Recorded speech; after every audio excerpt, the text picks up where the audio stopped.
नमस्कार दोस्तों, technical farming में आपका फिर से स्वागत है। 3 कृषि एक्ट का किसान लगातार विरोध कर रहे हैं। किसानों का कहना है कि ये हमारे खिलाफ है, लेकिन केंद्र सरकार कह रही है कि ये आपके पक्ष में है, इससे आपका बहुत लाभ होगा। हमारा विश्लेषण कुछ अलग है। इन 3 कृषि एक्ट के लागू होने से पहले भी किसानों की हालत बहुत खस्ता थी और इनके आने के बाद भी कोई सुधार होगा, इसमें भी संदेह है। और यदि ये बिल हटा भी दिए जाएं तो भी किसानों की हालत बहुत अच्छी होगी, ऐसा नहीं है। किसानों की समस्या कहीं गहरी है। वो समस्या क्या है और उसका समाधान क्या है, इसका विश्लेषण पूरा जरूर देखिएगा, क्योंकि किसानों की समस्या केवल किसानों की नहीं है, पूरे देशवासियों की है। हम अक्सर कहते हैं कि जवान और किसान का मुद्दा व्यक्तिगत नहीं हो सकता, ये पूरे देश का मुद्दा है, क्योंकि ये सीधे हम सब से जुड़े हुए हैं। तो चलिए शुरू करते हैं। टेक्निकल फार्मिंग चैनल को सब्सक्राइब करें और बेल आइकन भी दबाएं ताकि आगे आने वाले वीडियो की नोटिफिकेशन आपको मिलती रहे। इन 3 कृषि एक्ट के लागू होने से पहले की अगर खरीद व्यवस्था देखें तो आप पाएंगे कि केंद्र सरकार जिन 22 फसलों का एमएसपी निर्धारित करती है या डिक्लेयर करती है, उसकी खरीद केवल हरियाणा और पंजाब में ही ज्यादा होती है। यूपी और एमपी में गेहूं की खरीद होती है, लेकिन बाकी 3-4 फसलों की खरीद हरियाणा और पंजाब में ही होती है।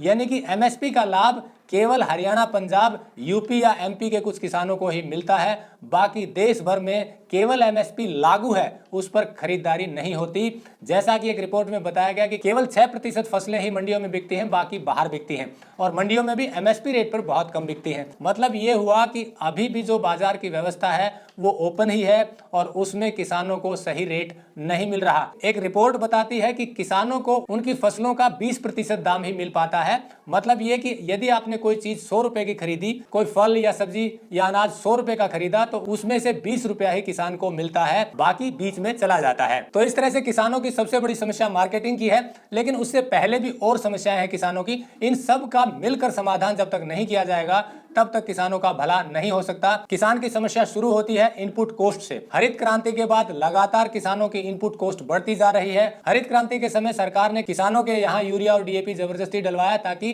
पैदावार बढ़े। पहले किसान मना करते थे, लेकिन धीरे धीरे आदत पड़ती गई और अब यूरिया, डीएपी और दूसरे रासायनिक खाद अगर ना डालें तो फसल नहीं होती और उनकी मात्रा लगातार बढ़ रही है। इसी तरह से पेस्टिसाइड भी लगातार बढ़ रहे हैं, बीज का खर्च भी बढ़ रहा है। यहां मैं आपको बता दूं कि 95% बीजों पर कब्जा विदेशी कंपनियों का है। जो छोटे बीज हैं, जो महंगे बीज हैं, वो प्राइवेट कंपनियों से ही किसानों को खरीदने पड़ते हैं और वो बहुत महंगे मिलते हैं। तो इस तरह से लगातार इनपुट कॉस्ट बढ़ती गई।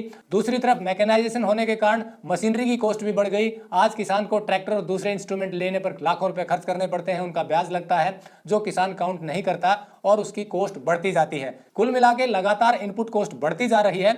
दूसरी तरफ पैदावार स्टेगनेंट हो गई है, यानी कि पैदावार की लिमिट आ गई है, वो बढ़ नहीं रही बल्कि कम हो रही है। वहीं दूसरी साइड किसानों को रेट फसलों के अच्छे नहीं मिल रहे हैं, यानी कि एक तरफ तो इनपुट कॉस्ट बढ़ गई, दूसरी तरफ उनकी पैदावार स्टेगनेंट हो गई और फिर रेट भी अच्छे नहीं मिल रहे। इसी तरह 3 तरीके से किसानों को मार पड़ रही है। अब सरकार का कहना है कि इन बिल के आने से किसानों की समस्या का समाधान हो जाएगा। तो अगर हम शुरू से देखें, इनपुट कॉस्ट जो लगातार बढ़ रही है उस पर कोई एड्रेस नहीं है, उसका इन 3 बिलों में कोई समाधान नहीं है। हाँ, मार्केटिंग की बात करते हैं कि आपको रेट अच्छा मिलेगा, तो अब भी जो 94% मार्केट में माल बिकता है किसानों का, उसका रेट जो मिल रहा है वो भी प्राइवेट कंपनियों के भरोसे है। यदि अभी भी सही नहीं मिल रहा तो आगे भी सही मिलेगा, इसमें संदेह है। हमारा यही सुझाव है कि सरकार सबसे पहले किसानों की इनपुट कॉस्ट को घटाने पर विचार करे। इतने सारे इंस्टीट्यूशन हैं, इतने सारे डिपार्टमेंट हैं, सब मिलकर किसानों को सस्ता और अच्छा बीज उपलब्ध करवाएं और उनको समेकित खेती की तरफ प्रेरित करें ताकि इनपुट कॉस्ट कम हो। यदि वास्तव में किसानों का भला करना है तो सब कमोडिटी पे सरकार को एक प्राइस एश्योरेंस देनी चाहिए। इसे आप ऐसे समझिए, यदि आप आलू मार्केट से 20 या 30 रुपए प्रति किलो खरीदते हैं तो किसान को यह एश्योरेंस होनी चाहिए कि 10 रुपए किलो आलू आपका मार्केट में बिक जाएगा। मेरी सब्जी मंडी के कुछ आड़तियों से बात हुई, उनका कहना था कि यदि किसान का माल 10 रुपए किलो भी बिक जाए, सब्जी 10 रुपए किलो भी बिक जाए तो किसान को बहुत अच्छा लाभ मिल सकता है।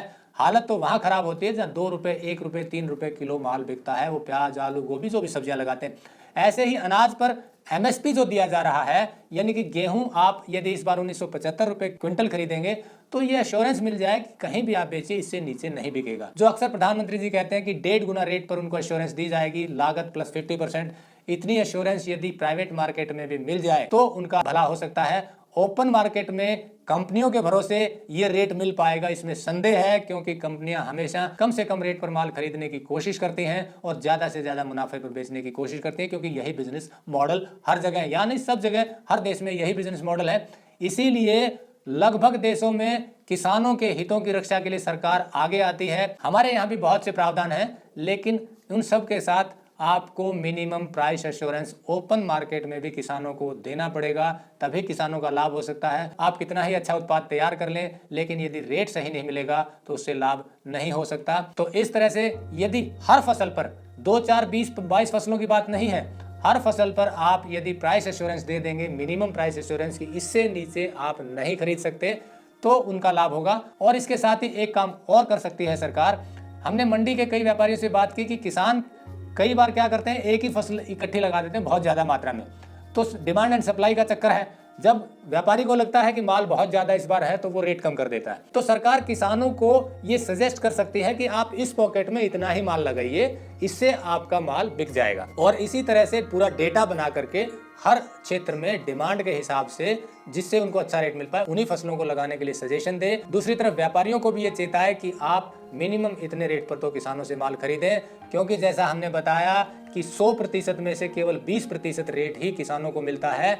उनका माल जो मार्केट में बिक रहा है उसका 20% हिस्सा मिलता है। यदि उसे 50% मिलने लगेगा तो किसानों को अवश्य फायदा होगा। मतलब जो चीज़ आप मार्केट में 40 रुपए की खरीद रहे हैं, यदि उसका 20 रुपया किसान को मिल जाएगा तो वो लाभ में होगा। बस यही एश्योरेंस किसानों को दे दीजिए, किसानों का भी भला होगा और सबको अच्छा रेट भी मिलेगा, अच्छा उत्पाद भी मिलेगा। नमस्कार, जय हिंद। अगर आपको यह वीडियो पसंद आया है तो ज्यादा से ज्यादा लाइक और शेयर जरूर करें।